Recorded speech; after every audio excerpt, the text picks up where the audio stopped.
প্রিয় ৪৭তম বিসিএস পরীক্ষার্থীগণ, আসসালামু আলাইকুম।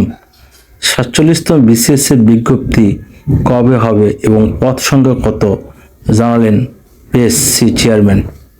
গত কয়েক বিসিএস এর ন্যায় ৪৭তম বিসিএস এর বিজ্ঞপ্তি আগামী ৩০ নভেম্বর প্রকাশ করা হবে। ইতোমধ্যে বিভিন্ন মন্ত্রণালয় ও দপ্তর থেকে শূন্য পদের তথ্য সংগ্রহের প্রক্রিয়া শুরু হয়েছে বলে জানা গেছে।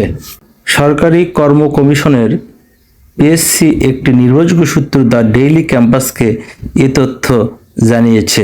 ওই সূত্রের মতে জানুয়ারিতে বিজ্ঞপ্তি প্রকাশ হলে চাকরি প্রার্থীদের বয়স নিয়ে জটিলতা তৈরি হতে পারে। সেজন্য নভেম্বরেই বিসিএস এর বিজ্ঞপ্তি প্রকাশ করা হবে। PSC chairman Sohrab Hossain the daily ক্যাম্পাসকে বলেন, ৪৭তম বিসিএস এর বিজ্ঞপ্তি যথাসময়ে প্রকাশ করা হবে। পদ সংখ্যা বিষয়ে জানতে চাইলে তিনি বলেন, জনপ্রশাসন মন্ত্রণালয় চাহিদা পাঠালে সংখ্যা বলা যাবে। আগস্টে চূড়ান্ত পদ সংখ্যা জানা যাবে বলে জানিয়েছেন পিএসসির চেয়ারম্যান। আজকে এটুকুই বলে আমি আমার সংক্ষিপ্ত শেষ করছি। আল্লাহ হাফেজ।